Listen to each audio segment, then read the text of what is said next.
Good morning, students. Welcome to Krypton Academy of Chemistry. I'm Sahil.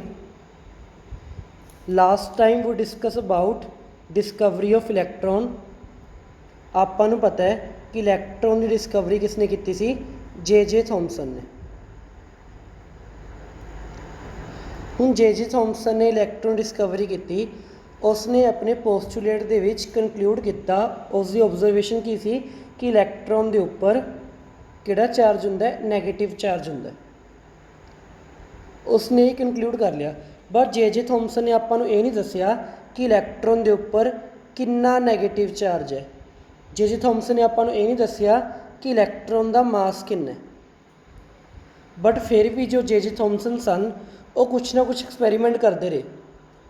ਜਦੋਂ ਕੁਛ ਨਾ ਕੁਛ ਐਕਸਪੈਰੀਮੈਂਟ ਕਰ ਰਹੇ ਸੀ, ਉਹਨਾਂ ਨੇ ਆਪਣੀ ਇੱਕ ਐਕਸਪੈਰੀਮੈਂਟ ਦੇ ਵਿੱਚ ਇਲੈਕਟ੍ਰੋਨ ਦੇ ਮਾਸ ਤਾਂ ਨਹੀਂ ਪਤਾ ਕੀਤਾ ਉਹਨਾਂ ਨੇ, ਬਟ ਉਹਨੇ ਪਤਾ ਕੀਤਾ ਚਾਰਜ ਬਾਏ ਮਾਸ।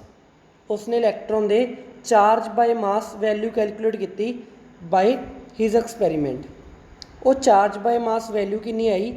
ਉਹ ਚਾਰਜ ਬਾਏ ਮਾਸ ਵੈਲਿਊ ਸੀ 1.76 ਇੰਟੂ 10⁻11 ਕੂਲਮ ਪਰ ਕਿਲੋਗ੍ਰਾਮ। ਉਸਨੇ ਕਿਵੇਂ ਨਾ ਕਿਵੇਂ ਕਰਕੇ ਆਪਣੇ ਐਕਸਪੈਰੀਮੈਂਟ ਦੇ ਵਿੱਚ ਚਾਰਜ ਬਾਏ ਮਾਸ ਵੈਲਿਊ ਕੈਲਕੂਲੇਟ ਕਰ ਲਈ ਇਲੈਕਟ੍ਰੋਨ ਦੀ। ਠੀਕ ਹੈ, ਅਗਰ ਆਪਾਂ ਨੂੰ ਇੱਕ ਚੀਜ਼ ਪਤਾ ਲੱਗ ਜੇ, ਜਾਂ ਤਾਂ ਇਲੈਕਟ੍ਰੋਨ ਦਾ ਮਾਸ ਪਤਾ ਲੱਗ ਜੇ ਜਾਂ ਇਲੈਕਟ੍ਰੋਨ ਦਾ ਚਾਰਜ ਪਤਾ ਲੱਗ ਜੇ। ਅਗਰ ਇੱਕ ਚੀਜ਼ ਪਤਾ ਹੋਵੇ ਤਾਂ ਆਪਾਂ ਦੂਸਰੀ ਚੀਜ਼ ਕੀ ਕਰ ਸਕਦੇ ਹਾਂ? ਕੈਲਕੂਲੇਟ ਕਰ ਸਕਦੇ ਹਾਂ। ਠੀਕ ਹੈ, ਅਗਰ ਚਾਰਜ ਐਕਸ ਹੈ ਤਾਂ ਵਾਈ ਕੀ ਆ ਜਾਊਗਾ, ਮਾਸ ਕੀ ਆ ਜਾਊਗਾ? ਮਾਸ ਆਪਾਂ ਸਿੰਪਲੀ ਕੈਲਕੂਲੇਟ ਕਰ ਲਾਂਗੇ ਕ੍ਰੋਸ ਮਲਟੀਪਲਾਈ ਕਰਕੇ। ਸਿੰਪਲ ਹੈ ਨਾ। ਤਾਂ ਜੇ ਥੌਮਸਨ ਨੇ ਚਾਰਜ ਬਾਏ ਮਾਸ ਦੀ ਵੈਲਿਊ ਕਿਵੇਂ ਕੱਢੀ? ਦੇਖੋ, ਜੇ ਥੌਮਸਨ ਨੇ ਐਕਸਪੈਰੀਮੈਂਟ ਦੇ ਵਿੱਚ ਕੀ ਕੀਤਾ,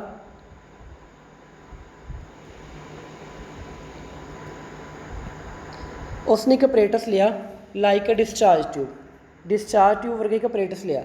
ਉਸਨੇ ਕੀਤਾ ਸਿਮਿਲਰਲੀ ਇੱਕ ਹਾਈ ਵੋਲਟੇਜ ਬੈਟਰੀ ਨੂੰ ਕਨੈਕਟ ਕਰਤਾ ਇੱਕ ਮੈਟਲ ਰੋਡ ਨਾਲ, ਅਤੇ ਐਵੇਂ ਨੈਗੇਟਿਵ ਟਰਮੀਨਲ ਨੂੰ ਕਨੈਕਟ ਕੀਤਾ ਇੱਕ ਰੋਡ ਨਾਲ, ਅਤੇ ਪੋਜ਼ੀਟਿਵ ਟਰਮੀਨਲ ਕਨੈਕਟ ਕੀਤਾ ਇੱਕ ਰੋਡ ਦੇ ਨਾਲ। ਠੀਕ ਹੈ, ਕਨੈਕਸ਼ਨ ਕਰਤਾ। ਆਹ ਨੈਗੇਟਿਵ ਹੈ ਤਾਂ ਕੈਥੋਡ ਹੈ, ਆਹ ਪੋਜ਼ੀਟਿਵ ਹੈ ਤਾਂ ਕੀ ਆਪਣਾ ਐਨੋਡ ਹੈ। ਐਨੋਡ ਦੇ ਵਿੱਚ ਇਸਨੇ ਕੀ ਕਰਤਾ? ਹੋਲ ਕਰਤਾ। ਠੀਕ ਹੈ, ਆਪਾਂ ਲਾਸਟ ਲੈਕਚਰ ਦੇ ਵਿੱਚ ਦੇਖਿਆ ਸੀਗਾ ਕਿ ਜਦੋਂ ਆਪਾਂ ਇਲੈਕਟ੍ਰਿਕ ਫੀਲਡ ਔਨ ਕਰਦੇ ਹਾਂ ਤਾਂ ਕੈਥੋਡ ਰੇਸ ਐਨੋਡ ਵੱਲ ਜਾਂਦੀ ਹੈ। ਜੋ ਕੈਥੋਡ ਰੇਸ ਨੇ ਕੈਥੋਡ ਤੋਂ ਨਿਕਲ ਕੇ ਕਿਹਦੇ ਵੱਲ ਜਾਂਦੀ ਹੈ? ਐਨੋਡ ਵੱਲ। ਅਤੇ ਐਨੋਡ ਦੇ ਵਿੱਚ ਕੀ ਕੀਤਾ ਹੋਇਆ? ਆਪਾਂ ਹੋਲ ਕੀਤਾ ਹੋਇਆ। ਤਾਂ ਉਹ ਰੇਸ ਐਨੋਡ ਦੇ ਵਿੱਚੋਂ ਵੀ ਕੀ ਕਰ ਜਾਣਗੀਆਂ? ਪਾਸ ਹੋ ਜਾਣਗੀਆਂ ਐਨੋਡ ਦੇ ਵਿੱਚੋਂ। ਅਗਰ ਐਨੋਡ ਦੇ ਵਿੱਚੋਂ ਪਾਸ ਹੋ ਗਈਆਂ ਤਾਂ ਇੱਕ ਪੁਆਇੰਟ ਦੇ ਉੱਪਰ ਜਾ ਕੇ ਹਿੱਟ ਕੀਤੀਆਂ। ਹਿੱਟ ਕੀਤੀ ਆ। ਆਪਾਂ ਨੂੰ ਵੀ ਪਤਾ ਲੱਗੂਗਾ ਕਿਸੇ ਪੁਆਇੰਟ ਦੇ ਉੱਪਰ ਜਾ ਕੇ ਹਿੱਟ ਕੀਤੀ ਹੈ ਤਾਂ ਉੱਥੇ ਇੱਕ ਸਬਸਟਾਂਸ ਲਗਾਇਆ ਹੋਇਆ ਹੈ। ਉਹ ਸਬਸਟਾਂਸ ਕਿਹੜਾ ਆਪਣੇ ਕੋਲੇ? ਫਲੋਰੀਸੈਂਟ ਸਬਸਟਾਂਸ ਹੈ। ਇਹ ਇਹੋ ਜਿਹਾ ਸਬਸਟਾਂਸ ਹੈ ਜਦੋਂ ਵੀ ਇਸ ਨੂੰ ਕੋਈ ਪਾਰਟੀਕਲ ਹਿੱਟ ਕਰਦਾ ਹੈ ਤਾਂ ਇਹ ਸ਼ਾਈਨੀ ਅਪੀਅਰੈਂਸ ਦਿੰਦਾ ਹੈ। ਜਦੋਂ ਵੀ ਇਸ ਨੂੰ ਕੋਈ ਪਾਰਟੀਕਲ ਹਿੱਟ ਕਰੂਗਾ, ਇਹ ਕੀ ਦੇਊਗਾ? ਸ਼ਾਈਨੀ ਅਪੀਅਰੈਂਸ ਦੇਊਗਾ। ਠੀਕ ਹੈ, ਪਾਰਟੀਕਲ ਹਿੱਟ ਕਰ ਗਿਆ ਤਾਂ ਉਹ ਆਪਣੇ ਕੋਲ ਕੀ ਆ ਗਈ? ਸ਼ਾਈਨੀ ਅਪੀਅਰੈਂਸ ਆ ਗਈ। ਤਾਂ ਉਸ ਤੋਂ ਬਾਅਦ ਜੇ ਥੌਮਸਨ ਨੇ ਕੀਤਾ, ਇੱਕ ਵਾਰੀ ਇਲੈਕਟ੍ਰਿਕ ਫੀਲਡ ਲਗਾਤਾ। ਇਲੈਕਟ੍ਰਿਕ ਫੀਲਡ ਉੱਪਰ ਪੋਜ਼ੀਟਿਵ ਚਾਰਜ ਹੈ, ਨੀਚੇ ਕਿਹੜਾ ਚਾਰਜ ਹੈ? ਨੈਗੇਟਿਵ। ਜਦੋਂ ਉਸਨੇ ਇਲੈਕਟ੍ਰਿਕ ਫੀਲਡ ਅਪਲਾਈ ਕੀਤਾ ਤਾਂ ਉਸਨੇ ਦੇਖਿਆ ਜੋ ਇਲੈਕਟ੍ਰੋਨ ਜਾ ਰਿਹਾ ਸੀ ਐਨੋਡ ਦੇ ਵਿੱਚੋਂ, ਉਹ ਆਪਣੇ ਰਸਤੇ ਦੇ ਵਿੱਚੋਂ ਕੀ ਕਰ ਗਿਆ? ਡੈਵੀਏਟ। ਉਹ ਜਾ ਕੇ ਹਿੱਟ ਹੋਇਆ ਇੱਕ ਅਨਦਰ ਪੁਆਇੰਟ ਏ ਦੇ ਉੱਪਰ। ਕਿੱਥੇ ਆ ਕੇ ਹਿੱਟ ਕੀਤਾ? ਕਿਉਂਕਿ ਨੈਗੇਟਿਵ ਚਾਰਜ ਹੈ, ਕਿਹਦੇ ਵੱਲ ਬੈਂਟ ਹੋਊਗਾ? ਪੋਜ਼ੀਟਿਵ ਚਾਰਜ ਵੱਲ। ਐਵੇਂ ਉਸਨੇ ਇੱਕ ਵਾਰੀ ਕੀ ਲਗਾਤਾ? Magnetic field. ਫਿਰ ਇਲੈਕਟ੍ਰੋਨ ਆਪਣੇ ਪਾਥ ਤੋਂ ਡੈਵੀਏਟ ਹੋ ਗਿਆ ਅਤੇ ਇੱਕ ਪੁਆਇੰਟ ਜਾ ਕੇ ਕੀਤਾ? ਹਿੱਟ ਕੀਤਾ। ਉਹ ਪੁਆਇੰਟ ਕੀ ਸੀ? ਆਪਣੇ ਕੋਲ ਸੀ ਸੀਗਾ। ਤਾਂ ਜੇ ਥੌਮਸਨ ਨੇ ਕੀਤਾ, ਜੋ ਇਹ ਚਾਰਜ ਸੀਗਾ ਇਲੈਕਟ੍ਰਿਕ ਫੀਲਡ ਅਤੇ ਮੈਗਨੈਟਿਕ ਫੀਲਡ, ਇਸ ਚਾਰਜ ਨੂੰ ਬੈਲੈਂਸ ਕਰ ਲਿਆ। ਇਲੈਕਟ੍ਰਿਕ ਫੀਲਡ ਅਤੇ ਮੈਗਨੈਟਿਕ ਫੀਲਡ ਨੂੰ ਬੈਲੈਂਸ ਕੀਤਾ ਜੋ ਉਸਨੇ, ਤਾਂ ਉਸਨੇ ਦੇਖਿਆ ਕਿ ਇਲੈਕਟ੍ਰੋਨ ਦੁਬਾਰਾ ਕਿਹੜੀ ਪੋਜੀਸ਼ਨ 'ਤੇ ਜਾ ਕੇ ਹਿੱਟ ਕਰ ਗਿਆ? ਬੀ ਪੋਜੀਸ਼ਨ ਦੇ ਉੱਪਰ। ਉਸਨੇ ਇਲੈਕਟ੍ਰਿਕ ਫੀਲਡ ਅਤੇ ਮੈਗਨੈਟਿਕ ਫੀਲਡ ਨੂੰ ਕੀ ਕਰਤਾ? ਬੈਲੈਂਸ ਕਰਤਾ, ਅਤੇ ਇਲੈਕਟ੍ਰੋਨ ਉੱਥੇ ਜਾ ਕੇ ਹਿੱਟ ਕੀਤਾ ਜਦੋਂ ਕੋਈ ਵੀ ਫੀਲਡ ਅਪਲਾਈ ਨਹੀਂ ਕੀਤਾ ਸੀ। ਜਦੋਂ ਆਪਾਂ ਨਾ ਤਾਂ ਮੈਗਨੈਟਿਕ ਫੀਲਡ ਅਪਲਾਈ ਕੀਤਾ ਸੀ, ਨਾ ਹੀ ਇਲੈਕਟ੍ਰਿਕ ਫੀਲਡ ਅਪਲਾਈ ਕੀਤਾ ਸੀ, ਤਾਂ ਇਲੈਕਟ੍ਰੋਨ ਕਿੱਥੇ ਜਾ ਕੇ ਹਿੱਟ ਕਰ ਰਿਹਾ ਸੀ? ਇਲੈਕਟ੍ਰੋਨ ਹਿੱਟ ਕਰ ਰਿਹਾ ਸੀ ਜਾ ਕੇ ਐਟ ਬੀ ਪੁਆਇੰਟ। ਜਦੋਂ ਆਪਾਂ ਦੋਨੋਂ ਫੀਲਡ ਔਨ ਕਰਤੇ, ਇਲੈਕਟ੍ਰਿਕ ਫੀਲਡ ਵੀ ਅਤੇ ਮੈਗਨੈਟਿਕ ਫੀਲਡ ਵੀ, ਦੋਨਾਂ ਨੂੰ ਕੀ ਕਰਤਾ? ਬੈਲੈਂਸ ਕਰਤਾ। दोनों ਨੂੰ ਕੀ ਕਰਤਾ ਆਪਾਂ बैलेंस करता। तो जे थॉमसन ने देखा कि वो पार्टिकल उस बी पॉइंट के उपर जाके की कर रहा है, हिट कर रहा है जो आप कोई भी चार्ज अप्लाई नहीं किया, जो कोई भी फील्ड आप अप्लाई नहीं किया, चाहे मैगनैटिक फील्ड है चाहे की है इलैक्ट्रिक फील्ड है। उस तो बाद जे थॉमसन ने कंक्लूड किया, जे थॉमसन ने कंक्लूड किया कि जो इलैक्ट्रॉन अपने पाथ तो डेविएट हो रहा है, कदे इधर जा रहा है, कदे इधर जा रहा है, कदे सीधा जा रहा है, वो deviation in the presence of electric field तो मैगनैटिक फील्ड, इलैक्ट्रॉन जो अपने पाथ तो डेविएट हो रहा सी in the presence of electric field and magnetic field, वो डिपेंड करती है कि इलैक्ट्रॉन के उपर चार्ज किन्ना है तो इलैक्ट्रॉन का मास किन्ना है तो इलैक्ट्रिक फील्ड तो मैगनैटिक फील्ड आपां किन्ना अप्लाई किया, वो डिपेंड करता है कि कितनी डेविएशन होगी इलैक्ट्रॉन की अपने नॉर्मल पाथ तो या नॉर्मल पाथ की कदों जाऊगा, वो डिपेंड करता है कि इलैक्ट्रॉन के उपर चार्ज किन्ना है, इलैक्ट्रॉन का मास किन्ना है तो इलैक्ट्रिक फील्ड तो मैगनैटिक फील्ड आपां किन्ना अप्लाई किया। फिर जे थॉमसन ने इस ऑब्जरवेशन के बेसिस ते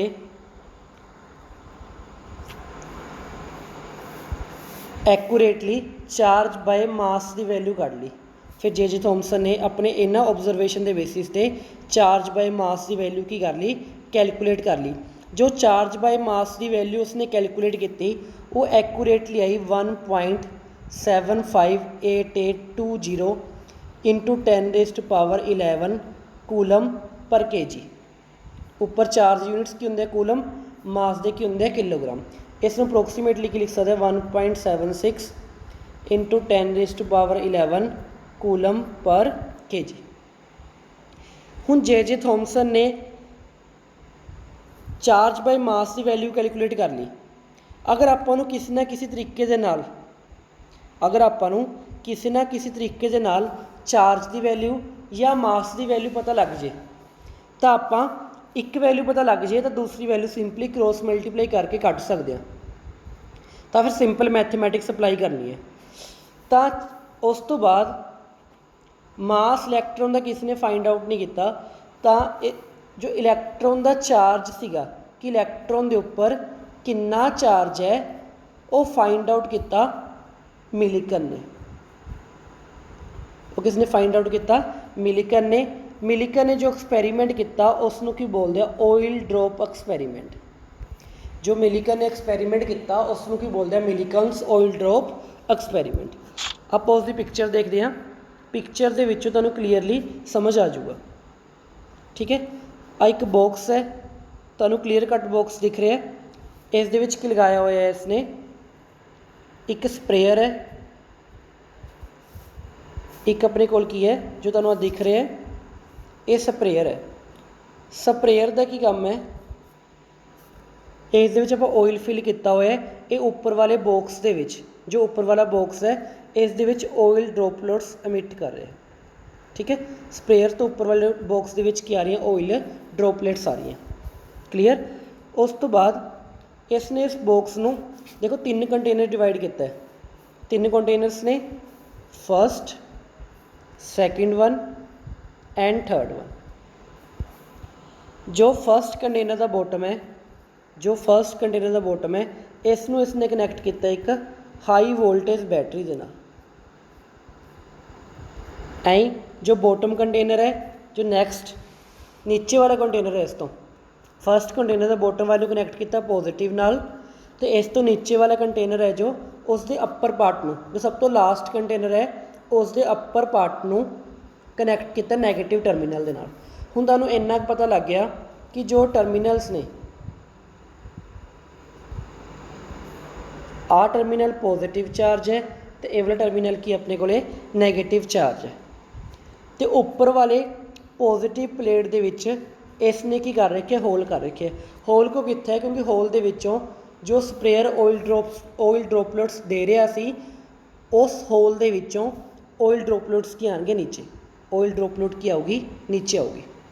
अगर ड्रॉपलेट नीचे आऊगी, ठीक है, तो इसने की किया ड्रॉपलेट नूं आयोनाइज करन दे लई उस ड्रॉपलेट के अंदर इलैक्ट्रॉन ऐड करन दे लई उस ड्रॉपलेट दे विच ਇਲੈਕਟ੍ਰੋਨ ਐਡ ਕਰਨ ਦੇ ਲਈ ਇਸਨੇ ਸੈਕਿੰਡ ਕੰਟੇਨਰ ਦੇ ਵਿੱਚ ਐਕਸ-ਰੇ ਪਾਸ ਕਰਤੀ।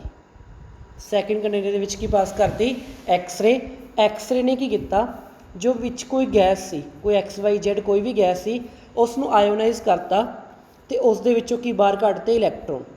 ਉਸ ਗੈਸ ਨੂੰ ਆਇਓਨਾਈਜ਼ ਕਰਤਾ ਐਕਸ-ਰੇ ਨੇ ਅਤੇ ਉਸ ਦੇ ਵਿੱਚੋਂ ਕੀ ਬਾਹਰ ਕਰਤੇ? ਇਲੈਕਟ੍ਰੋਨ ਬਾਹਰ ਕਰਤੇ। ਠੀਕ ਹੈ, ਜਦੋਂ ਇਲੈਕਟ੍ਰੋਨ ਬਾਹਰ ਆਏ, ਉਹ ਇਲੈਕਟ੍ਰੋਨ ਉੱਪਰ ਵਾਲੀ ਓਇਲ ਡ੍ਰੋਪਲੇਟ, ਜੋ ਉੱਪਰ ਵਾਲੀ ਓਇਲ ਡ੍ਰੋਪਲੇਟ ਸੀ ਉਸ ਦੇ ਵਿੱਚ ਐਂਟਰ ਕਰ ਗਏ। ਜੋ ਉੱਪਰ ਵਾਲੀ ਓਇਲ ਡ੍ਰੋਪਲੇਟ ਉੱਪਰੋਂ ਆ ਰਹੀ ਸੀ ਉਸ ਦੇ ਵਿੱਚ ਕੌਣ ਐਂਟਰ ਕਰ ਗਿਆ? ਇਲੈਕਟ੍ਰੋਨ।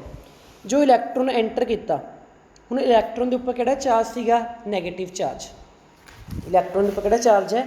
ਨੈਗੇਟਿਵ। ਹੁਣ ਇਹ ਡ੍ਰੋਪਲੇਟ ਕੀ ਜਾਊਗੀ? ਨੀਚੇ। ਡ੍ਰੋਪਲੇਟ ਕੀ ਜਾ ਰਹੀ ਹੈ? ਨੀਚੇ ਵੱਲ। ਕਿਉਂ ਜਾ ਰਹੀ ਹੈ? ਕਿਉਂਕਿ ਇਸ ਨੂੰ ਕੀ ਲੱਗ ਰਹੀ ਹੈ? ਗ੍ਰੈਵਿਟੀ। ਗ੍ਰੈਵਿਟੀ ਕਰਕੇ ਡ੍ਰੋਪਲੇਟ ਕੀ ਜਾ ਰਹੀ ਹੈ? ਨੀਚੇ ਵੱਲ। ਤਾਂ ਆਪਾਂ ਕੀ ਕੀਤਾ, ਉੱਪਰੋਂ ਇਲੈਕਟ੍ਰਿਕ ਫੀਲਡ ਔਨ ਕਰਤਾ, ਤਾਂ ਪੋਜ਼ੀਟਿਵ ਚਾਰਜ ਕੀ ਕਰੂਗਾ? ਜੋ ਵਿੱਚ ਨੈਗੇਟਿਵ ਚਾਰਜ ਪਿਆ ਇਸ ਨੂੰ ਉੱਪਰ ਖਿੱਚੂਗਾ, ਕਿਉਂਕਿ ਡ੍ਰੋਪਲੇਟ ਦੇ ਉੱਪਰ ਕਿਹੜਾ ਚਾਰਜ ਆ ਗਿਆ? Negative, due to electron. ਤਾਂ ਆਪਾਂ ਉੱਧਰੋਂ ਪੋਜ਼ੀਟਿਵ ਫੀਲਡ ਔਨ ਕਰਤਾ, ਤਾਂ ਪੋਜ਼ੀਟਿਵ ਫੀਲਡ ਔਨ ਹੋਣ ਦੇ ਨਾਲ ਨੈਗੇਟਿਵ ਚਾਰਜ ਕਿਹਦੇ ਵੱਲ ਜਾ ਰਿਹਾ? ਪੋਜ਼ੀਟਿਵ ਚਾਰਜ ਵੱਲ। ਇੱਕ ਟਾਈਮ ਆਪਾਂ ਇਹੋ ਜਿਹਾ ਆਇਆ ਕਿ ਆਪਾਂ ਇਲੈਕਟ੍ਰਿਕ ਫੀਲਡ ਅਤੇ ਮੈਗਨੈਟਿਕ ਫੀਲਡ ਦੋਨਾਂ ਨੂੰ ਬੈਲੈਂਸ ਕਰਤਾ ਅਤੇ ਆਪਣੀ ਡ੍ਰੋਪਲੇਟ ਹਵਾ ਦੇ ਵਿੱਚ ਹੀ ਰਹਿ ਗਈ। ਆਪਣੀ ਡ੍ਰੋਪਲੇਟ ਕੀ ਰਹਿ ਗਈ? ਹਵਾ ਦੇ ਵਿੱਚ ਹੀ ਰਹਿ ਗਈ। ਤਾਂ ਉਸਨੇ ਟੈਲੀਸਕੋਪ ਲਗਾ ਕੇ ਆਪਣੇ ਇੰਸਟਰੂਮੈਂਟ ਦੀ ਹੈਲਪ ਦੇ ਨਾਲ ਉਸਨੇ ਇਲੈਕਟ੍ਰੋਨ ਦੇ ਉੱਪਰ ਚਾਰਜ ਕੈਲਕੂਲੇਟ ਕੀਤਾ। ਉਸਨੇ ਦੇਖਿਆ ਕਿ ਹਰ ਡ੍ਰੋਪਲੇਟ ਦੇ ਵਿੱਚ ਕੋਈ ਡ੍ਰੋਪਲੇਟ 1 ਇਲੈਕਟ੍ਰੋਨ ਕੈਰੀ ਕਰ ਰਹੀ ਹੈ, ਕੋਈ ਡ੍ਰੋਪਲੇਟ 2 ਇਲੈਕਟ੍ਰੋਨ ਕੈਰੀ ਕਰ ਰਹੀ ਹੈ, ਕੋਈ 3 ਇਲੈਕਟ੍ਰੋਨ ਕੈਰੀ ਕਰ ਰਹੀ ਹੋਊਗੀ। ਹਰ ਡ੍ਰੋਪਲੇਟ ਦੀ ਅਲੱਗ ਅਲੱਗ ਕਪੈਸਿਟੀ ਇਲੈਕਟ੍ਰੋਨ ਨੂੰ ਕੈਰੀ ਕਰਨ ਦੀ। ਤਾਂ ਉਸਨੇ ਦੇਖਿਆ ਹਰ ਡ੍ਰੋਪਲੇਟ ਦੇ ਵਿੱਚ ਜੋ ਚਾਰਜ ਆ ਰਿਹਾ ਹੈ ਉਹ ਇੱਕ ਕਾਮਨ ਨੰਬਰ ਦਾ ਮਲਟੀਪਲ ਆ ਰਿਹਾ ਹੈ। ਇੱਕ ਕਾਮਨ ਨੰਬਰ ਦਾ ਕੀ ਆ ਰਿਹਾ? ਮਲਟੀਪਲ। ਹਰ ਡ੍ਰੋਪਲੇਟ ਦੇ ਉੱਪਰ ਜੋ ਚਾਰਜ ਸੀਗਾ ਇੱਕ ਕਾਮਨ ਨੰਬਰ ਦਾ ਮਲਟੀਪਲ ਆ ਰਿਹਾ ਸੀ। ਉਹ ਕਾਮਨ ਨੰਬਰ ਕੀ ਆਪਣੇ ਕੋਲ? 1.6 × 10⁻⁻19 ਕੂਲਮ। ਤਾਂ ਉਸਨੇ ਦੇਖਿਆ ਹਰ ਡ੍ਰੋਪਲੇਟ ਦੇ ਉੱਪਰ ਜੋ ਚਾਰਜ ਹੈ ਉਹ ਕਿੰਨਾ ਹੈ?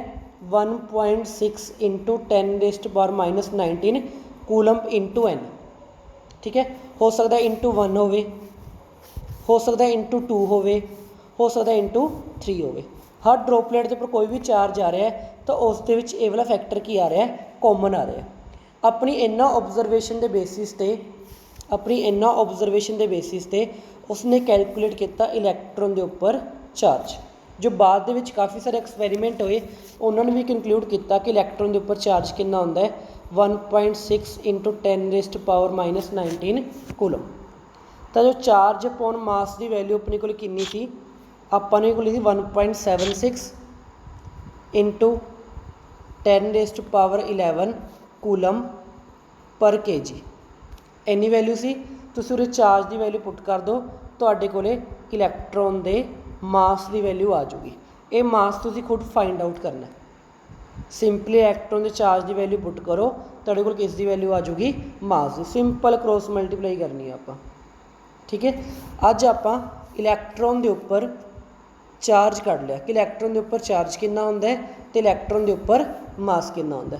ਚਾਰਜ ਮੈਂ ਤੁਹਾਨੂੰ ਕੱਢ ਕੇ ਦਿਖਾਤਾ, ਮਾਸ ਤੁਸੀਂ ਖੁਦ ਕੈਲਕੂਲੇਟ ਕਰਨਾ ਹੈ ਕਿ ਇਲੈਕਟ੍ਰੋਨ ਦੇ ਉੱਪਰ ਕਿੰਨਾ ਮਾਸ ਹੁੰਦਾ।